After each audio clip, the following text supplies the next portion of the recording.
सब ग्वाल बालों के साथ में ठाकुर जी नन्हे से गोपाल जी खेल रहे थे। मधुमंगल, श्री दामा आदि ये सब तन सुखा, मन सुखा, धन सुखा, ये सब ठाकुर जी के सखा हैं। बहुत ध्यान से सुनो।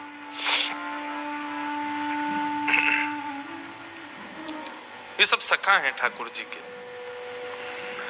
एक दिन ठाकुर जी सब ग्वाल बालों के संग खेल रहे थे। सो ठाकुर जी का सखा श्री दामा बीच खेल से ही जान लगो। ठाकुर जी बोले, अरे भैया कहां को जा रहे हो? लाला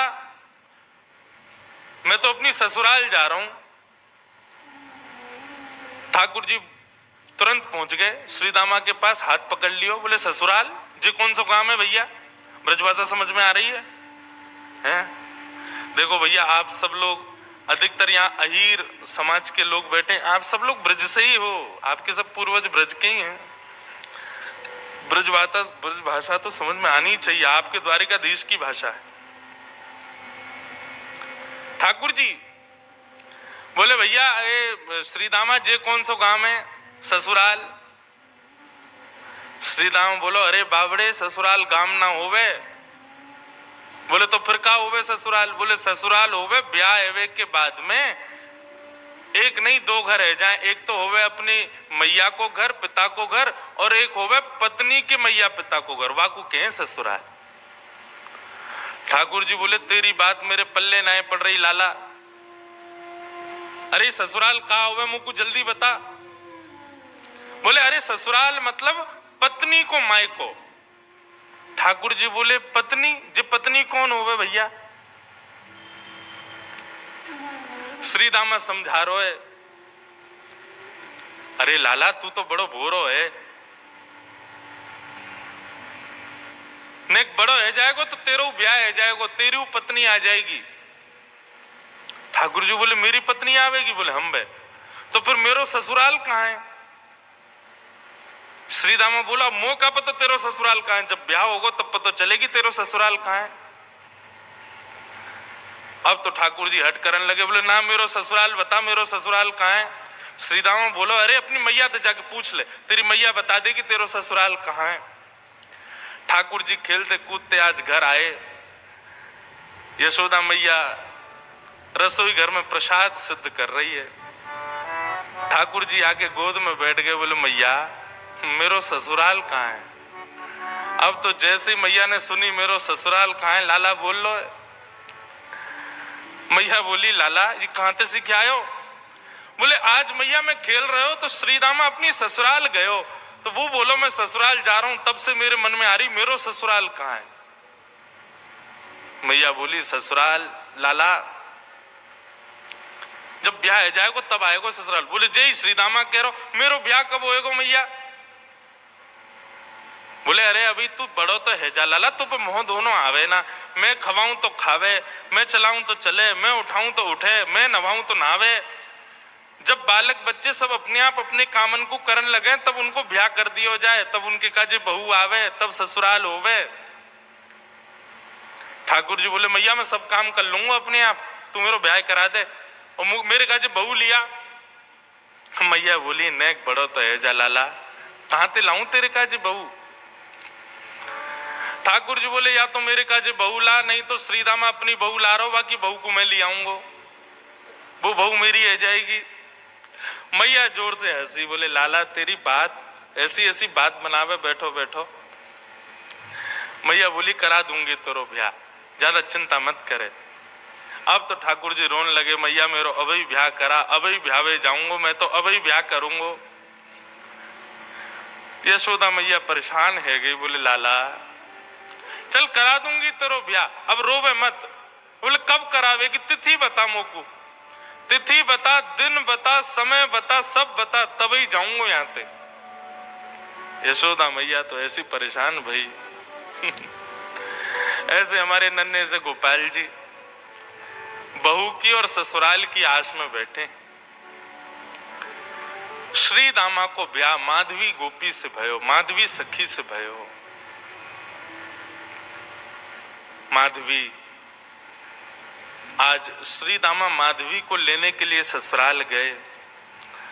ससुराल से जैसे ही माधवी आने लगी सो मैया ने पढ़ा दी माधवी और पढ़ा लिखा करके भेजी। बोले देख तू अपने ससुराल जा रही है, जमाई राजा लेवे आए हैं, लेकिन ध्यान रखियो, याद रखियो, ससुराल में सबको सम्मान करियो, सबको आदर करियो, सबसे प्रेम से रहियो। मैया खूब सिखा पढ़ा के भेजी अपनी बहू को। लेकिन तेरे पति को एक सखा है, वाको नाम कृष्ण है, बस वहां से सावधान रहियो। क्यों मैया वहां से सावधान क्यों रहूं मैं? बोले अरे मैंने सुनो है वो कन्हैया जाकू अपना रूप दिखा दे, जाकू एक बार अपनी तिरछी नजर से देख ले, वाको फिर गृहस्थ आश्रम गृहस्थ जीवन बर्बाद है जाए। वो फिर वही को देखते रे, वाक्य रूप में कछु जादूगर है वो जाकू देख ले, वाकू अपनो बना ले, फिर वो अपने पति को ना रहे वही को है जाए।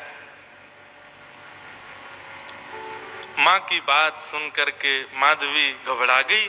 बोले ऐसा कैसो है कि पति छूट जाए वासे? बोली यही मारे मैं कह रही हूं तू सब कछु करियो, लेकिन तू मुंह को वचन दे के जा, वाह कृष्ण को अपना मुख मत दिखाइयो। चाहे तो कुछ जीवन भर घूंघट करके रहना पड़े, लेकिन कृष्ण को मुख मत दिखाइयो। माधवी बोली मैया मैं वचन दे के जा रही हूं, वह कृष्ण को मुख नहीं दिखाऊंगी। श्री दामा माधवी को लेकर के ब्रज जा रहा है। श्री दामा पहले ही माधवी से चर्चा करते आ रहा हो रास्ता भर। सो श्री दामा ने कही, बोली अरे सुन, ब्रज में अभी मैया मिलेगी, पिताजी मिलेंगे, सब मिलेंगे, सबके संग फिर बोलो मेरो एक सखा है कृष्ण, वाकू जब से मैंने बताई ससुराल के बारे में, ब्याह के बारे में, तब ते बड़ो उतावलो है, तो है सके वो तो से मिलवे आवे तो वाकू अपना मुख दिखाई दियो। मीराबाई ने जैसे ही कृष्ण को नाम सुनो महाराज, आदि माधवी ने जैसे ही कृष्ण को नाम सुनो, आधे रास्ता में ही घूंघट कर लियो। बोले वहां से ही तो बचवे के काजे मैया ने कही है, वाकू मुख नहीं दिखाऊंगी। बंधुओं, संसार में जिससे मुख छुपाना चाहिए हम उसको तो दिखाते हैं, और जिससे कभी नहीं छुपाना चाहिए उसी से छुपाते हैं। संसार के विषय भोग विलास आदि इन सबके आगे हम अपने आप को प्रत्यक्ष प्रस्तुत कर देते हैं, और ठाकुर जी की भक्ति, ठाकुर जी के भाव में सदैव गोपनीय रखते हैं, सदैव अपने आप को पीछे रखते हैं। ऐसा क्यों?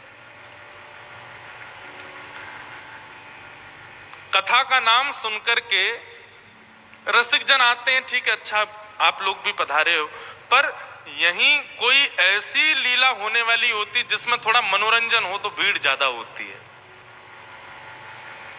कथा ही तो है, मीराबाई के चरित्र तो सुनाएंगे, क्या करना सुन करके? नहीं, ठाकुर जी से संबंधी कोई भी बात हो उसमें तो बढ़कर के आगे आओ, बढ़कर के आगे भाग लो, उसमें चिंता मत करो। मीराबाई ने अपना मुख छुपा लियो। माधवी ने जैसे ही वृंदावन पहुंची बैलगाड़ी, सखान ने जाके ठाकुर जी को बता दिया, अरे लाला देख, श्रीदामा आगो, अपनी ससुराल से आगो, अपनी बहू लेके आयो है। अब तो ठाकुर जी व्याकुल है गए, बोले बहू आइए, मैं भी तो देख के आऊं कैसी बहू होवे, कहां तक कैसी ससुराल तक कैसे आमे, कैसे कहा होवे। ठाकुर जी तो इतने उतावले हो गए महाराज, पहुंच गए बीच रास्ता में। अरे भैया श्रीदामा आ गए हो? बोले हाँ आ गए हो लाला। कहाँ है तेरी बहू, कहाँ बैठी है? बोले पीछे बैठी है। बोले अच्छा, मुंह को मुख दिखाई दे। बोले तू देवर है, वो तेरी भाभी है, भैया खुद ही देख ले। जैसे ही रथ रुका, माधवी भीतर से सुन रही थी कि कृष्ण आ गया है। माधवी ने घूंघट कर लियो, आसपास सौल आदि और पड़ी, वो भी ऊपर से डाल ली, मुख मोड़ करके बैठी है, कहीं से भी मुख दिख नहीं जाए, एक अंग भी मेरो दिख नहीं जाए, मेरो पातिव्रत धर्म नष्ट नहीं है जाए। मेरी मैया ने मुझसे कही कि जो वाकु देख ले या वाकी नेत्रन में आ जाए वो कभी जीवन भर अपने पति की ना रह पावे, वाकु मुख नहीं दिखाऊंगी। ठाकुर जी भीतर पहुंच गए, श्याम सुंदर बैठे हैं सामने, और माधवी से कह रहे हैं, अरे श्रीदामा की बहू ने हमऊ तो दिखा तेरो मुख कैसो है। अरे नेक दिखाए दे। मेरी मैया ने तो, मैंने तो मैया से कही मैं श्रीदामा की बहू ले जाऊंगा, मैं तो तू को ले जावे बारो, लेकिन मैया ने मुझसे कही है कि वो मेरा ब्याह कराए देगी, मैं तो ब्याह कर लूंगा, मेरी वो बहू आ जाएगी, लेकिन एक बार देखूं तो सही बहू होवे कैसी है, नहीं दिखाए दे। मीरा भाई तो और छुपावे, मुख नहीं दिखावे ठाकुर जी को। ठाकुर जी कभी पाम पकड़े सो इधर को है जाए, ने ठाकुर जी बगल में हमें सो इधर को भाग जाए। खूब देर ठाकुर जी मनोहार करते रहे, लेकिन माधवी ने अपना मुख नहीं दिखाया। थोड़ी बहुत देर तो ठाकुर जी मनोहार करते रहे, जब माधवी ने मुख नहीं दिखाया सो ठाकुर जी बोले, देख तू मोसों अपनो मुख छुपाए रही है, तो है ना पतो मेरो मुख देखवे के काजे सब तरस हैं, सब तड़फ हैं। बड़े बड़े ऋषि महात्मा ज्ञानी हिमालय पे जाकर के तपस्या करें तब जाके मेरो मुख दिखे, और तेरे सामने प्रत्यक्ष बैठा हूं, हाथ जोड़ रहा हूं, पाम पर रहा हूं, तब वो अपना मुख नहीं दिखा रही है। जा तड़पेगी तू मुंह को देखवे के काजे, तरसेगी, व्याकुल रहेगी जीवन भर। माधवी ने मानो ऐसा इशारा किया कि मोह देखवे की जरूरत ना है, मोह तड़पवे की जरूरत ना है, चले जाओ यहां से। ठाकुर जी निकल के बाहर आए, बोले अरे श्रीदामा, मोह तो लगे तेरी बहू भेड़ी दिखे, बाकी आंख कमजोर, बाकी एक आंख ते कानी है। श्रीदामा बोलो नहीं तो। बोले तो नाक टेढ़ी है, बोले नहीं तो। बोले होठ कटे हुए हैं, बोले नहीं तो। बोले दिखाई ना रही, ऐसे मुंह छुपा रही है जैसे कितनी कुरूपणी है। कोई बात ना श्रीदामा, मेरी बहू आवेगी, मैं तो को नहीं दिखाऊंगा, ले जा अपनी बहू है। माधवी चली गई, अपने घर आ गई। लेकिन बंधुओं, गोविंद दामोदर स्तोत्र में कहते हैं ना, ग्रहे ग्रहे गोप वधू कदम्बा, सर्वे मिलित्वा समवाप्य योग्यम, पुण्यानि नामानि पठन्ति नित्यम, गोविंद दामोदर माधवेति। ब्रज में तो और कुछ होता ही नहीं है, हर घर में केवल कृष्ण की चर्चा चलती रहती है। सुबह उठने से लेके रात्रि सोने तक केवल कृष्ण कृष्ण कृष्ण। कृष्ण ने ऐसो कियो, कन्हैया ने ऐसो कियो, अरे आज तो नंद को लाला वहां घूम रहे हो, अरे आज तो नंद को लाला वहां डोल रहे हो, सब जगह यही चर्चा। अब माधवी सोचे इन पे और कोई बात ही नहीं है, अगल बगल की सब गोपियां, पूरे घर गृहस्थी की कोई बातचीत नहीं, बस पूरे दिन वो नंद को लाला ऐसो करे, नंद को छोरा ने आज तो ऐसो कियो, अरे आज तो मैंने ऐसो कियो, पूरे दिन वही की चर्चा।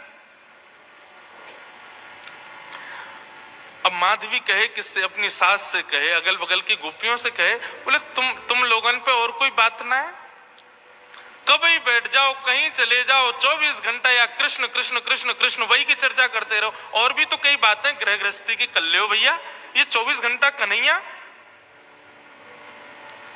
एक गोपी बोली, अरे ये नई आई है का अभी ब्रज में? बोले हम बे अभी नहीं आई है। वो कितने दिन आए गए? बोले 3 दिन है गए। वो 3 दिन है गए, एरी गोपी, एरी माधवी, तेने कन्हैया देखो अभी तक, या कन्हैया की दृष्टि पड़ी तो पे? माधवी बोली, मैं नहीं दिखाऊंगी वाकू अपना मुख, मेरी मैया ने मनाई करके भेजो है कि वाकू मुख दिखावे से यही स्थिति है जाए जो तुम लोगन की, अपनी पति की चर्चा नहीं करो, वह नेक से कन्हैया की चर्चा कर रही हो, मैं तो ना दिखाऊंगी वाकू मुख। गोपियां सब बोली, यही मारे तेरे मुख से वाक्य काजे ऐसे दुर्वचन निकलने हैं। अभी तेने वाको मुख देखो ना है, अभी तेने वाको रूप देखो ना है, यही मारे ऐसे बोल रही है। अरे जाद ना वो छवि दिख जाएगी ना, जाद ना वो मोहनी मूरत सांवनी सूरत तेरे चित्त में बस जाएगी ना माधवी, तू भी हमारी तरह वही की चर्चा करेगी। माधवी मन में सोचती भी है, ऐसा कहा है वाक्य रूप में जो और कोई चर्चा ना आवे चित्त में।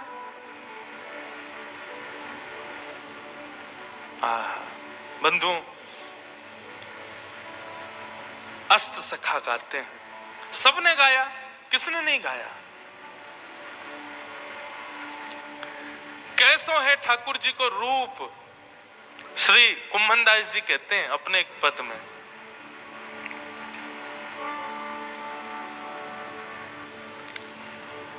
नैना पलक लागे नहीं रूप देखे। अरे माधवी, वह कन्हैया को रूप कैसो है? बोले नेत्रन से जब वो सामने दिखेगा ना, तो जैसे पलक मानो झपकनो अपने आप को भूल जाएंगी, ये पलक नीचे आनो भूल जाएंगे। आज हम संसार की कोई वस्तु देखें तो पलक ना जाने कितनी बार झपके, हमें खुद को पता ना चले। बोले श्याम सुंदर जब नेत्रन के सामने आएंगे तो पलक भी भूल जाएंगे कि हमको झपकनो है, ऐसा रूप है वाको। गोवर्धन के अंग अंग प्रति निरख नैन मन रहत नहीं। अरे वाको एक एक अंग ऐसा है कि एक अंग को देखेगी तो वर्षों तक एक ही अंग को चिंतन चलता रहेगा। ऐसा ना है कि एक बार में नेत्रन को भी देख ले, मुख को भी देख ले, कानन को भी देख ले, हाथ भी देख ले, पाँव नहीं, एक बार में एक ही अंग दिखेगा और वही कोई चिंतन चलता रहेगा। कहरी कहो कछु कहत न आवे, चुत चुरायो वे मांग दही। कहा कहूं, वाक्य रूप को वर्णन ना कर सकूं। माधवी बोली ऐसो काय वाक्य रूप में? बोले वर्णन को विषय ना है, कोई बता ही ना सके। अरे कितनों बड़ो वक्ता आ जाए, वाक्य रूप को वर्णन कोई ना कर सके। कुंभनदास प्रभु के मिलवे की, कुंभनदास प्रभु के मिलवे की, सुंदर बात सखियन सो कहे। आहा नैन पलक लागे नहीं, ऐसा रूप है वह कन्हैया को। अब तो माधवी पतो चल जाए या गली में कन्हैया है तो वह गली में ना जावे, पतो चल जाए कि यहां से अभी गुजरे तो वहां नहीं जावे, हर जगह से अपने आप को बचावे। लेकिन मैं अपनी कथा में कहा करता हूं बंधुओं, 5000 साल पुरानी बात नहीं, आज भी वृंदावन आपके भीतर पंच रसों से कृष्ण को प्रवेश कराता है। आज भी देखोगे तो श्री कृष्ण दिखेंगे वृंदावन में, कहीं नहीं तो दीवारों पे दिख जाएंगे, कहीं नहीं तो कहीं भी दिख तो जाएंगे। आंख बंद कर लोगे तो कानों से नाम के रूप में प्रवेश कर जाएंगे, कान भी बंद कर लोगे तो जीभ से जो भी पा रहे हो वो सब प्रसाद ही है, वृंदावन में सब भोग ही है, तो रूप रसना के रूप से प्रवेश कर जाएंगे। मुख से कुछ खाओगे नहीं, नेत्रों से देखोगे नहीं, आंखों कानों से सुनोगे नहीं, तो नासिका से प्रवेश कर जाएंगे। क्योंकि वृंदावन में जितनी हवा बह रही है वो भी राधा रमण, राधा वल्लभ, बांके बिहारी, मदन मोहन, राधा दामोदर सबके चरणों का स्पर्श करके बह रही है। कहां तक बचोगे? वृंदावन पहुंच गए, वृंदावन की सीमा में प्रवेश कर गए, भजन आपका तब से शुरू हो जाता है। सांस लेना भी भजन है वृंदावन में, क्योंकि हवा में भी कृष्ण तत्व है। माधवी कहां तक बचाए अपने आप को? मैया ने कही मुख मत दिखाइयो। अरे मुख तो मैं खूब छुपा रही हूं, लेकिन कानों से भी कृष्ण कृष्ण। जहां बैठ जाऊं कहीं भी ऐसी कोई जगह ही नहीं जहां कृष्ण की चर्चा नहीं होती। माधवी तो अब तो ये स्थिति हो गई कि रात में सपने में भी उसको ठाकुर जी के अनुभव होते हैं। मुख नहीं दिखता क्योंकि देखा तो कभी है नहीं, लेकिन इतना सुन लिया है कि उसको अनुभव हो गया है कि चरण ऐसे हैं, हाथ ऐसे हैं, चाल ऐसी है, मुस्काते हैं तो ऐसे। फिर उठ जाती है, मुख से पानी से मुख धोती है और फिर विचार करती है सोऊं भी तो कैसे, नींद में भी तो वही दिख रहा है, कहां तक बचूं मैं। माधवी की स्थिति 24 घंटे चिंतन में श्री कृष्ण श्री कृष्ण श्री कृष्ण। एक दिन परेशान हो गई, रात्रि में सो गई, कानों में रुई लगा ले तो भी क्या, चिंतन में तो वही चल रहा है, कहां तक बचे।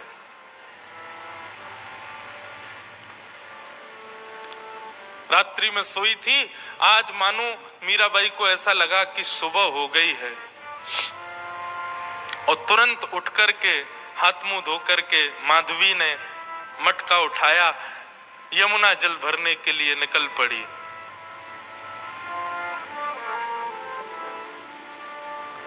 उसको लगा समय हो गया है यमुना जल भरने का। सब गोपियां साथ में जाती थीं यमुना जल भरने के लिए,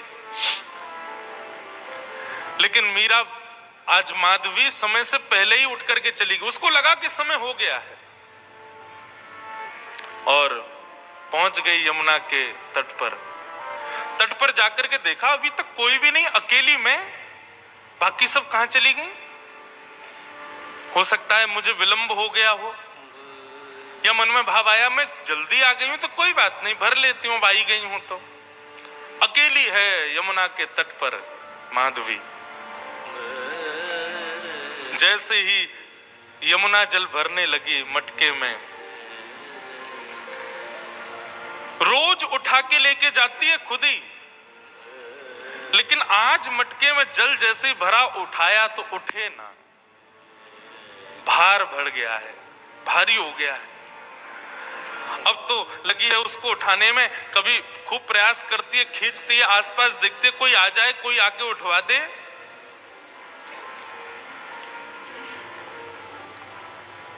इतने में ही बांकी अदा से अपनी चाल चलते भये, त्रिभंग लली श्याम सुंदर, कमल कटाक्ष नेत्र हैं, सुंदर दंतावली, चंदन की सुगंधी से आच्छादित करते हुए मार्ग को पहुंच गए यमुना के तट पर। माधवी आसपास देख रही है, कोई दिखे तो आवे, उठवावे। तभी दृष्टि पड़ी श्याम वर्ण, नन्हे से श्याम सुंदर छोटो सो बालक। माधवी ने देखा तो था नहीं उनको, देख करके लगा अरे पता ना कौन सी गोपी को छोटो सा सुंदर सा बालक सवेरे सवेरे जमुना के तट पर घूम रहा है। मीराबाई ने तुरंत आवाज दी, अरे ओ लाला, अरे ओ भैया, नेक आइयो, इतको आइयो। ठाकुर जी कूदते फांदते अपनी चंचल अदा से, कभी यहां देखें कभी वहां देखें, ऐसी मधुर मुस्कान उनकी, पहुंच गए माधवी के पास। एक बार को तो मानो जैसे देखती रह गई माधवी, लेकिन मन में ये एक बार भी नहीं आया कि ये वही तो नहीं है जिससे बचना चाह रही हूं। नन्नो सो बालक है, चंचल सोया को बदन है, जरूर कोई गोपी को छोरा होगो। मटकी रखी है और माधवी ने कही, अरे लाला तूने किए जल की भरी, यमुना जल की भरी मटकी ने ऊंचाई दे, मुंह पे उठना ही रही है, बहुत भारी है गई है। ठाकुर जी इशारों करके बोले हाँ मैं उठवा दूं। अब भाई जैसे मीराबाई माधवी उठाने लगी, ठाकुर जी ने अपनी दोनों भुजान को वहां में मानो जैसे एक भाव जैसा दियो, सोई मटकी उठ गई। अब मटकी तो उठी, ठाकुर जी नेक से नेक उठा के इतनी ऊपर तक कर देते, लेकिन ज्यों ज्यों मटकी उठाई ठाकुर जी त्यों त्यों लंबे रहते चले गए और बिल्कुल मीराबाई के सन्मुख खड़े है गए।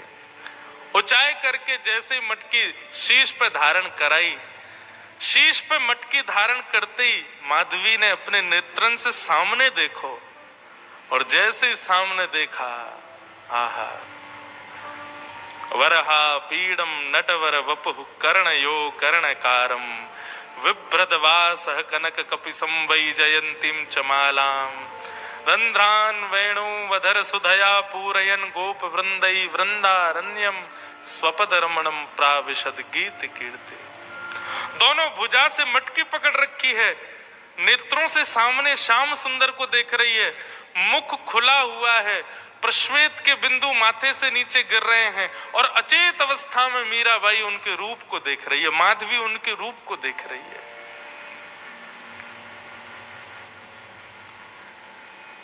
ठाकुर जी के नेत्र ही तो खतरनाक हैं सबसे ज्यादा। एक बार दृष्टि पड़ जाए तो फिर कोई और के रह नहीं पाओगे।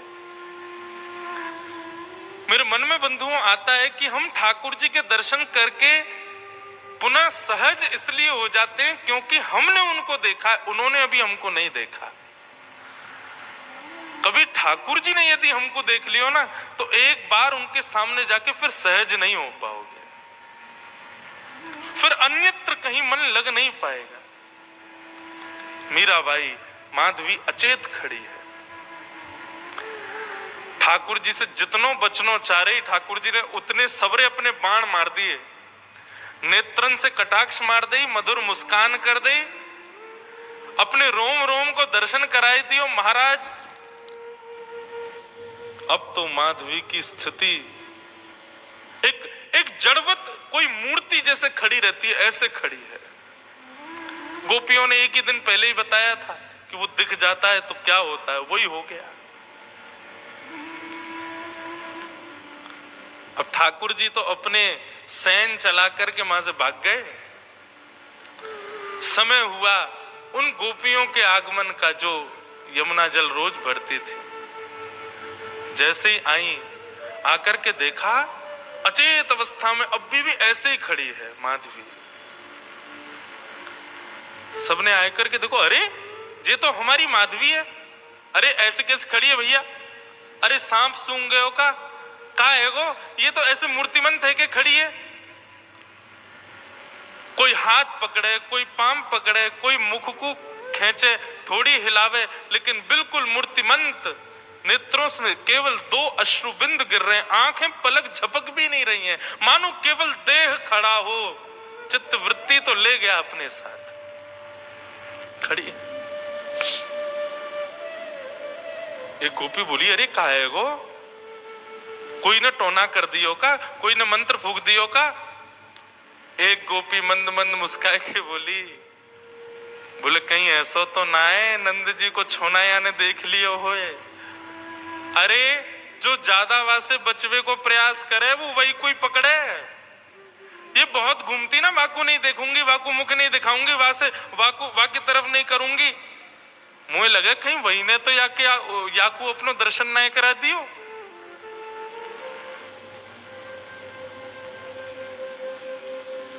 एक गोपी यमुना जल भर के लाई और जल का छिड़काव, खड़ी हुई है मीराबाई, ऐसा नहीं अचेत पड़ी है, सांस भी चल रही है, नेत्र भी खुले, बिल्कुल सचेत है, बस मूर्तिमंत है।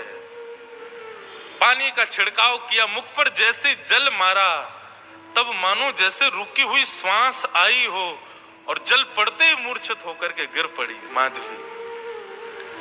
जल का छिड़काव किया, पैरों को मलना शुरू किया, हाथ दबाए, तब जाकर के चेतना आई और चेतना आकर के उठते ही बोली, वो कहां है, वो कहां चला गया, उस सांवरो सो कटाक्ष नेत्र। अरे कोई गोपी को बालक आया हो इतनो सुंदर और बार बार बोलते बोलते मूर्छित हो जाए, फिर चेतना आवे फिर मूर्छित हो जाए, फिर चेतना आवे फिर मूर्छित हो जाए। सब गोपियां चिंतित नहीं मुस्कुरा रही हैं। अब जैसे ही माधवी चेतना में आई, आते ही बोली, तुम सब मुस्कुरा रही हो, मेरी स्थिति तो देखो, मुझ को ज्वर चढ़ रहे हो है, मुझसे चलो ना जा रहे हो, मुझसे उठो ना जा रहे हो, मेरी स्थिति ऐसी क्यों हो रही हो, तुम सब मुस्कुरा रही हो। तब एक गोपी बोली, तेने कोई और को लाला ना देखो, तू जैसे बचवे को प्रयास कर रही ना, वही आयो तेरे पास, वही नंद नंदन, वही श्याम सुंदर, वही हमारी यशोदा जी को लाला, वही तेरे खसम को मित्र कृष्ण, वही आयो।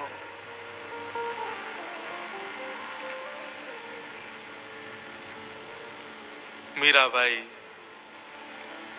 माधवी अब तो बेचैन हो गई, मैं कहा करूं, कहां जाऊं, मुझको घबराहट है रही है, मैं मुंह से उठो ना जा रहा, मुझसे चलो ना जा रहा, मैं बोल भी ना पा रही, बार बार अचेतना है रही है, कछु करो ना।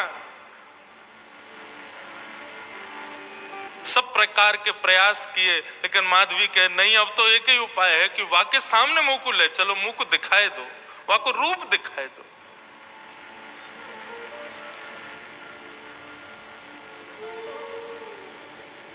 बंधुओं, कृष्णदास जी सही कहते हैं,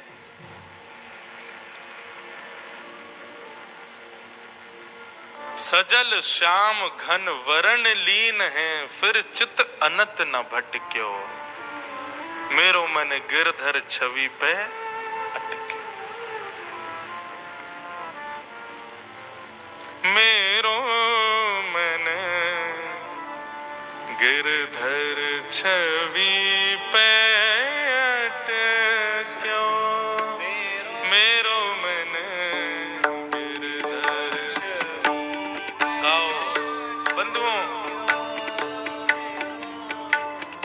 माधवी मीरा इनके चरित्र को सुन तो रहे हम, पर ये स्थिति होना असंभव है। पर जिसके संग भी होती है ना, उसको ब्रह्म सुख जैसा लगता है।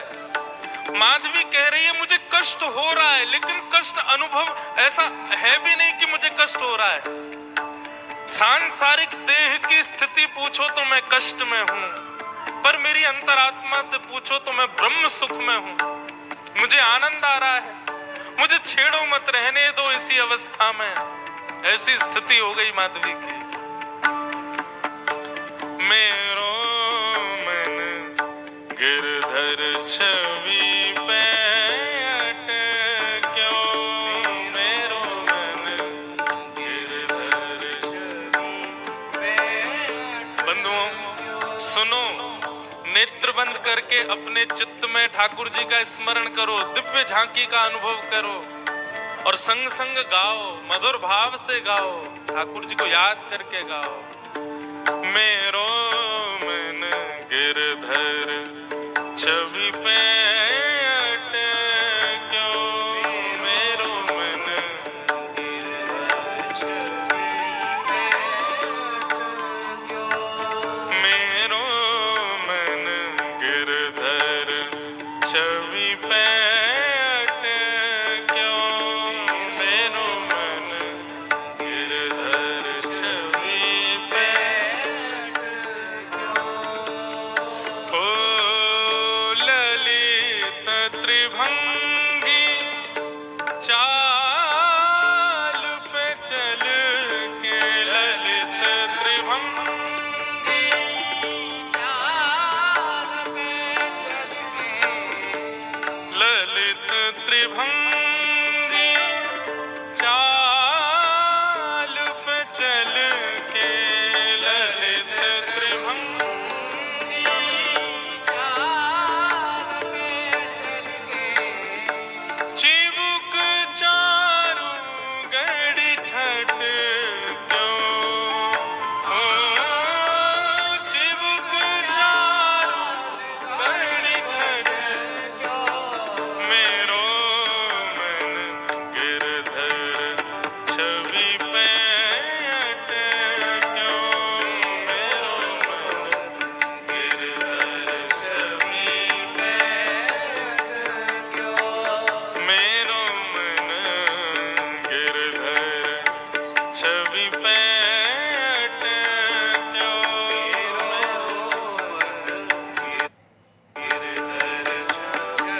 बोलो गिरधर गोपाल की जय।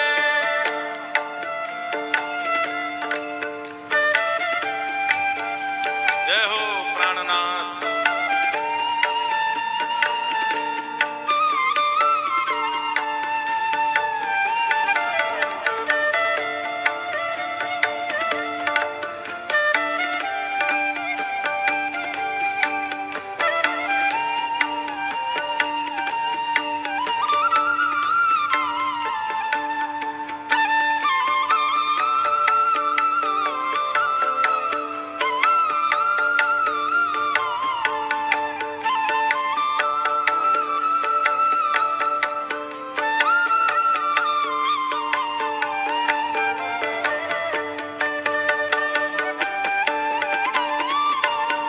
प्यारे गिरधर लाल की जय।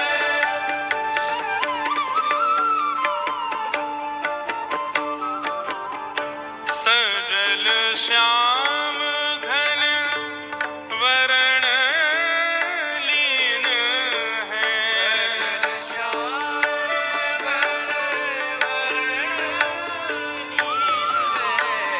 सजल श्याम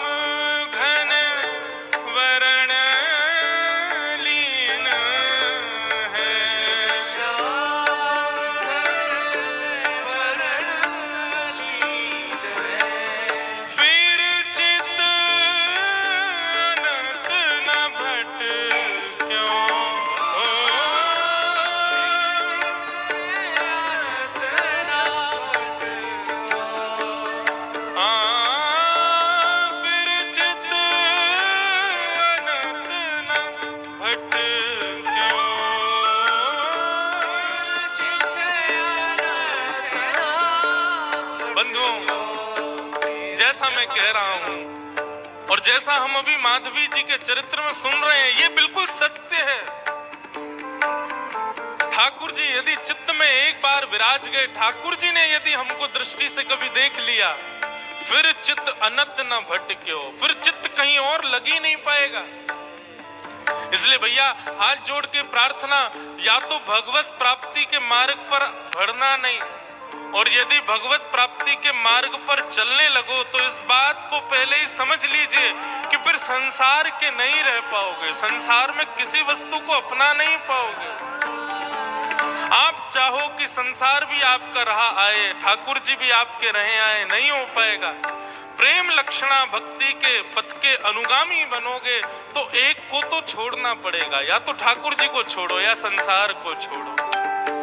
फिर चित्त अनंत न भटक्यो, ओ फिर चित्त अनंत न भटक्यो, मेरो मन गिरधर छवि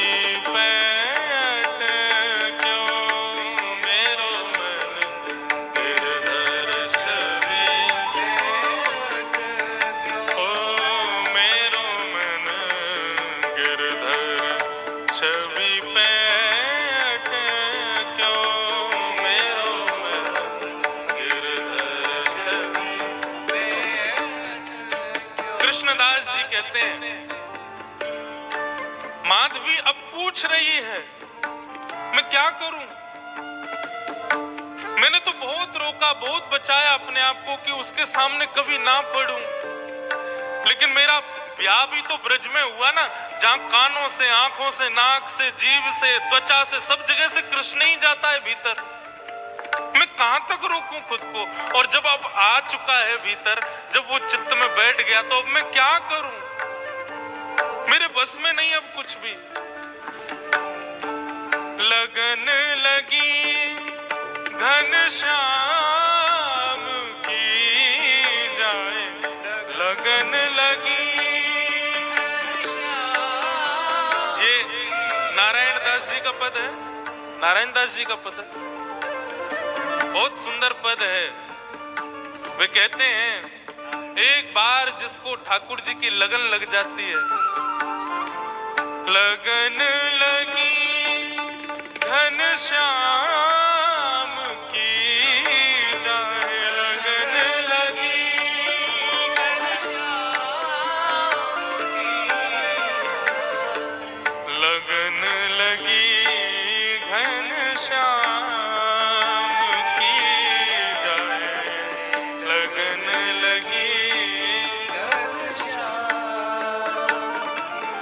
कृष्णदास जी कहते हैं, एक बार लगन यदि लग गई ठाकुर जी की, फिर संसार के नहीं रह पाओगे, तो फिर करें क्या? फिर क्या उपाय है? एक ही उपाय है, कृष्णदास किए प्राण न्योछावर,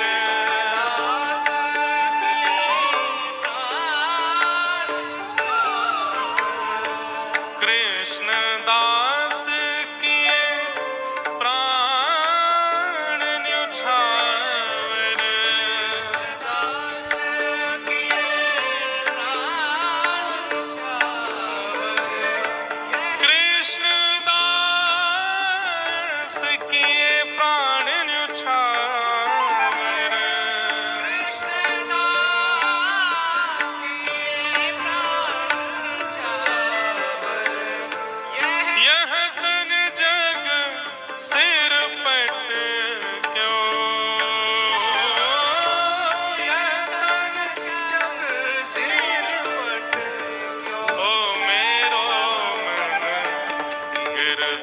छवि पे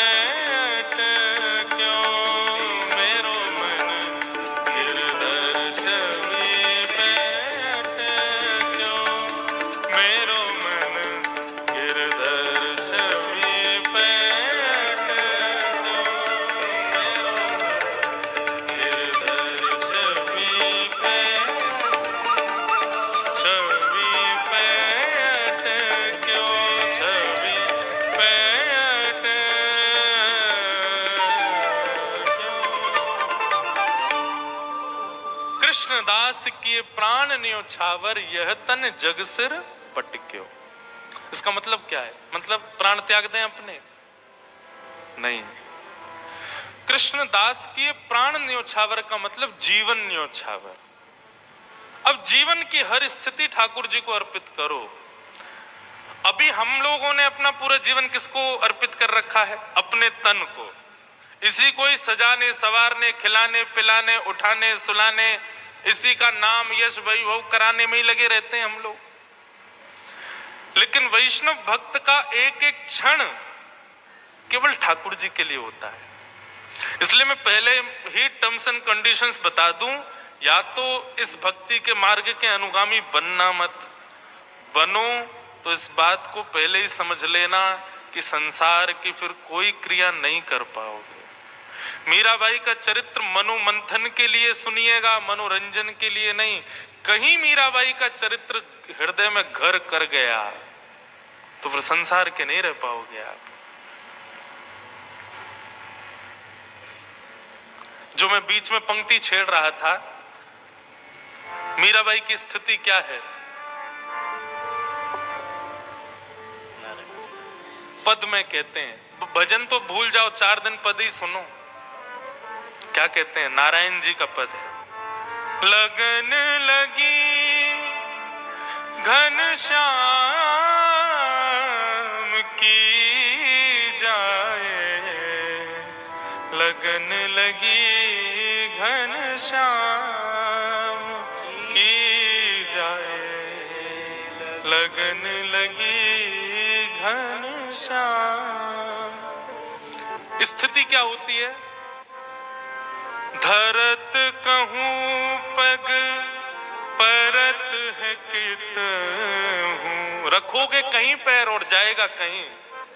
धरत कहूं पग परत कितहूं, भूल जाए सुधि धाम की,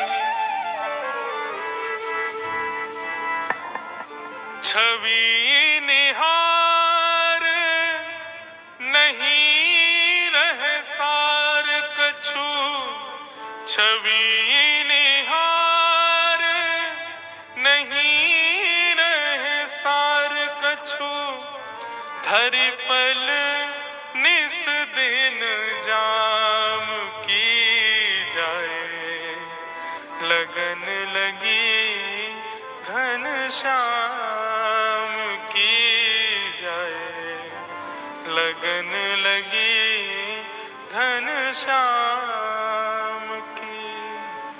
बंधुओं, ठाकुर जी कुछ रूपों से आकृष्ट करते हैं। पंच रस तो प्रमुख हैं, रूप रस स्पर्श गंध और शब्द। जरूरी नहीं है कि कथा से ही आपका चित्त पकड़ा जाए, लेकिन एक बात समझिएगा, कथा से ठाकुर जी के नहीं हो पाए तो बाकियों में संशय हो सकता है कि बाकियों से ठाकुर जी के हो पाओगे। या तो ठाकुर जी का रूप देख करके आप उनके आसक्त हो जाओगे, या तो ठाकुर जी के रसयुक्त कीर्तन पद को सुन के उनके हो जाओगे, या तो ठाकुर जी के या ठाकुर जी के वैष्णवों के स्पर्श से उनके हो जाओगे, या ठाकुर जी की सुंदर गंध यानी कि उनके अनुभव से उनके हो जाओगे। लेकिन रूप रस स्पर्श गंध ये चारों तब तक सार्थक नहीं होंगे जब तक शब्द से उनके नहीं होंगे, मतलब कथा से उनके नहीं होंगे। माधवी के साथ क्या हुआ? 24 घंटे ब्रज में कृष्ण की चर्चा चलती रहती है, तो ना चाहते हुए भी कृष्ण चिंतन जा रहा था चित्त में, कृष्ण की कथा प्रवेश कर रही थी चित्त में। चित्त में कथा ने प्रवेश किया तब रूप ने आकृष्ट किया। कथा पहले आएगी जीवन में, और माफ कीजिए जिसके जीवन में कथा ने प्रभाव नहीं किया ना, वो उसके सामने ठाकुर जी खड़े भी हो जाएंगे तो भी उसका कुछ नहीं होगा। कथा प्रथम आसक्ति है। आपके श्री रुक्मणी जी ने जब द्वारिकाधीश को पत्र लिखा, क्या कहा? कि श्रुत्वा गुणान भुवन सुंदर शृण्वताम ते। श्रुत्वा गुणान, मैंने आपको सुना है और जब से सुना है तब से आपसे प्रेम किया है। मतलब बिना सुने प्रेम नहीं हो सकता। कई लोग कहते हैं महाराज जी तीर्थ दर्शन करा दो, हमको प्रसाद पवा लो, कुछ भी करा लो, कीर्तन में नचा लो, कथा सुनने की मत कहो। तो मेरे मन में आता है इस जन्म में तो ठाकुर जी तुझको कभी नहीं मिलने वाले, तू कथा से तेरे में रति नहीं है, कथा से तुम्हारे अंदर हृदय में प्रीति नहीं है, तो चाहे तुम कितने भी साधन कर लो। श्रीमद् भागवत में लिखा श्रम एव ही केवलम। यदि आप सारी क्रिया करते हो लेकिन कथा से रुचि नहीं है तो आपके द्वारा की गई समस्त क्रियाएं श्रम है। आहा, मीराबाई, माधवी, अब स्थिति हो गई धरती कहीं है, पैर जाता कहीं है, चलती कहीं है, बैठती कहीं है, सोचती कुछ है, करती कुछ है। जित मुंह उठे तित ही धावे। मतलब जहां मुख घूम जाता वहीं को दौड़ने लग जाती हैं। वो खड़े श्याम सुंदर, मुख यहां घूम, अरे वो खड़े श्याम सुंदर। जित मुंह उठे तित तित ही धावे, सूरत न छाया धाम की। स्तुति निंदा करो भले ही, मेड़ तजी कुल जान की। अब चाहे कोई मेरे भाव की प्रशंसा करे या कोई मेरे भाव की निंदा करे, मुझे उससे कोई मतलब नहीं। अरे तू तो पागल है, तू तो ऐसी है, तू तो वैसी है, कोई बात नहीं। अरे ये तो परम भक्त है, परम वैष्णव है, तो प्रशंसा सुनने से ज्यादा अच्छा भी नहीं लगता, और कोई बुरा कहता है तो बुरा भी नहीं लग रहा है। ऐसी स्थिति हो गई। नारायण बौरी भई डोले, नारायण बौरी भई डोले, रहू न काहू काम की जाहे, लगन लगी घन श्याम की जाए, लगन लगी घन श्याम।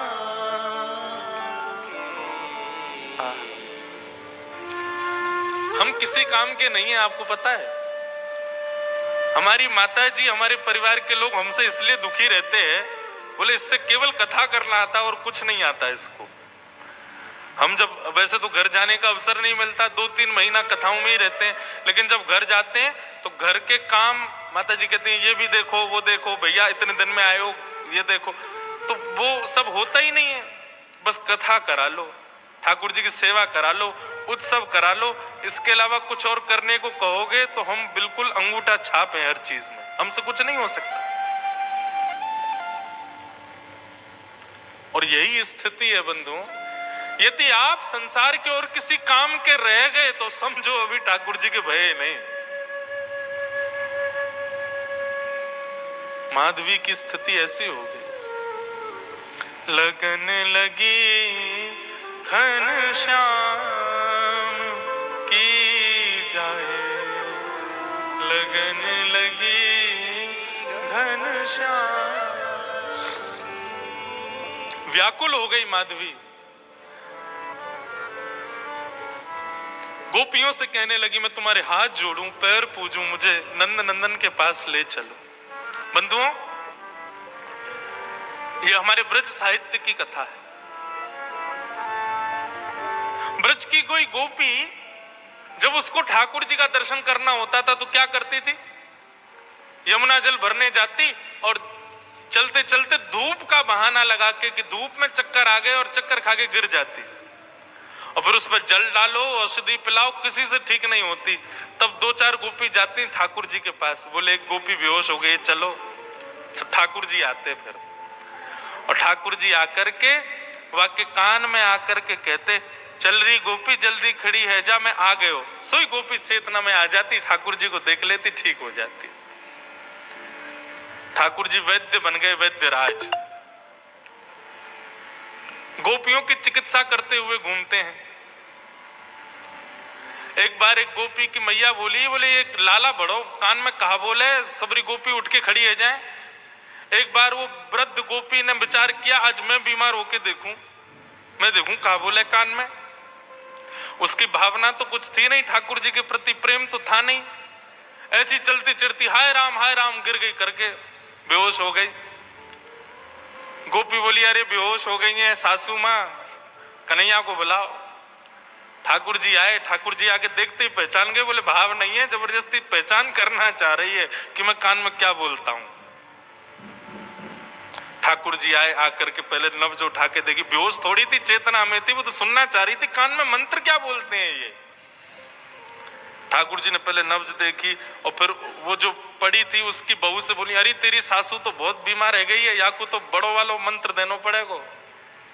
बोले कहा, बोले मंत्र से काम ना चलेगो, या के काजे तो नीम तोड़ के लाओ और नीम को कंडा में जला के नीम को धुआं करो, वहां में लाल मिर्च डालो, वो या की नाक पे लगाओ तब ठीक होएगी। इतने में सास उठ के खड़ी है गई, मैं ठीक है गई लाला, है गई ठीक, तेरे फार्म पूजू, बस अब कचू ना चाहिए। श्याम सुंदर ऐसे गोपियों की चिकित्सा करते हैं। लेकिन आज जब माधवी की स्थिति ऐसी भई, गोपियां गई, बोले लाला एक नई गोपी आई है, अचेत पड़ी है, लाला एक बार दर्शन दे दे। बोले कहा नाम है बाको?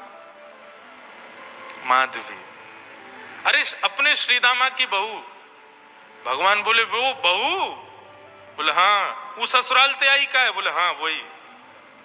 वाकू तो अपना मुख नहीं दिखाऊंगा। अरे बड़ी इतरा रही, मैं वहां से पाम पूछ रहा हूं कि अपना मुख दिखाए दे, मुंह को दिखाया नहीं मैंने, पड़ी रहने दो, मैं आऊंगा वहां के पास। वाकू तो मैंने वचन दिया है कि वो तड़पेगी मेरे रूप को देखवे के काजे।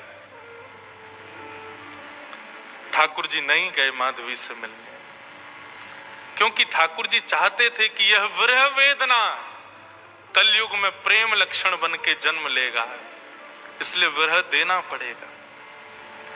जब बीज में से एक स्वस्थ वृक्ष को जन्म देना होता है ना, धूप की ताप में रखना पड़ता है।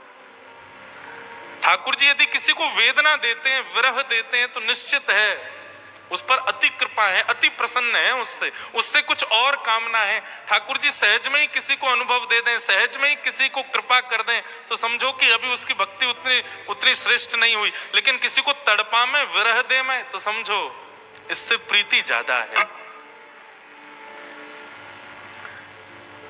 व्याकुल माधवी, तभी प्रसंग आया गोवर्धन लीला का। इंद्र के मान को मर्दन करने के लिए भगवान श्री कृष्ण ने जब गोवर्धन पूजा का कार्य रखा, सब ब्रजवासी गए, गोपियां गई। अरे माधवी वैसे तो कन्हैया आवे ना, लेकिन आज सब ब्रजवासी जा रहे हैं, आज तो को कन्हैया जरूर दिख जाएगा, चल। माधवी भी गोवर्धन गई है, लेकिन बंधुओं उसकी दृष्टि में पता नहीं क्या हो गया, उसको सब दिख रहे हैं लेकिन ठाकुर जी नहीं दिख रहे। गोपियों से कहे कहीं दिखे श्याम सुंदर? बोले वो तो घूम रहे सामने, देखे तो ठाकुर जी ओझल हो जाएं, ठाकुर जी कहीं छुप जाएं, मानो कोई लता पत्र अपने आप आगे आ जाए, बाधाएं अपने आप खड़ी होने लगी और त्यों त्यों व्याकुल हो गए माधवी। 56 भोग के बाद जब इंद्र ने अपने मान के प्रभाव से जब मेघ वर्षा की, त्राहिमाम करके सब ब्रजवासी दौड़ने लगे, तब नन्हे से बाल कृष्ण ने 7 कोस लंबे चौड़े गिरिराज पर्वत को अपने बाम हस्त की कन्नी उंगली पर धारण कर लिया। सब ब्रजवासी जाकर के गिरिराज पर्वत के नीचे खड़े हो गए। माधवी भी वहीं खड़ी थी। गोपियों से बोली, मैं प्राण हाथ जोड़ूं तुम्हारे, एक बार मुझे दृष्टि गोचर करा दो, एक बार उसका दर्शन करा दो बस। गोपियां जैसे तैसे भीड़ के बीच से लेकर के उस मुख्य स्थान पर गई जहां ठाकुर जी खड़े थे, सबको दर्शन हो रहे थे। लेकिन जैसे ही माधवी पहुंची, माधवी ने जैसे ही उस चट्टान के ऊपर देखा जहां ठाकुर जी खड़े थे, ठाकुर जी का एक क्षण गिरधर स्वरूप दिखा और दिखते ही ओझल हो गया, धुंधला हो गया, मानो आंखों में पानी आ गया। खूब मीड़े, खूब जल डाले, लेकिन ठाकुर जी नहीं दिखे। प्राण निकलने को होने लगे माधवी के, लेकिन निकल भी नहीं रहे हैं। सिर पकड़ के बैठी है, प्राण ही निकल जाए, नहीं दिख रहे हैं। तो चरणों में सर झुका दिया, बोले क्षमा कर दो, मैंने अपनी माँ के गलत उपदेश का पालन किया, जिससे मुख छुपाना नहीं था उससे छुपाया, मुझसे अपराध हो गया नाथ। ठाकुर जी बोले माधवी, अब तो तुझे मेरा रूप नहीं दिखेगा, अब तो प्रतीक्षा कर। कितने वर्षों की प्रतीक्षा? ठाकुर जी बोले एक युग की प्रतीक्षा। अब तो तुझे मेरा दर्शन कलयुग में ही होगा, जाओ अब मेरी विरह वेदना रूपी भक्ति में ही रहो, उपासना करो मेरे रूप की, उपासना करो मेरी, तब जाकर के तुमको दर्शन होगा। माधवी का फिर उसके बाद जीवन केवल नेत्र बंद करके साधना युक्त रहती है, रोती है, विलकती है, लेकिन ठाकुर जी नहीं दिखते उसको। ब्रज की गोपियां भी कभी कभी माधवी के ऊपर तरसती हैं कि बताओ हम कितनी सौभाग्यवंत हैं कि हमको दिख जाते हैं, इसको दिखते ही नहीं है। सब आकर के रूप बताती हैं, आज श्याम सुंदर ने ऐसी पाग पहनी है, ऐसे वस्त्र पहने हैं, ऐसे, उन्हीं का ही चिंतन करके माधवी अपना जीवन यापन करती है। और इसी प्रकार सुन सुन करके ठाकुर जी की रूप माधुरी का अपने जीवन यापन करते हुए अपने प्राणों का परित्याग किया माधवी ने। और वही माधवी की दिव्य चेतना इस आभा मंडल में भ्रमण करती रही। कलयुग प्रारंभ हुआ और कलयुग में भी जब भक्ति शतक, भक्ति काल जब आया, तब भारत की राजस्थान की भूमि, और उस राजस्थान की भूमि में भी मेड़ता में भी परम गौ भक्त, परम संत भक्त, परम ब्राह्मण निष्ठ राव दूधाजी के छोटे पुत्र के यहाँ पर भक्तिमती माधवी ही मीरा के रूप में जन्मी।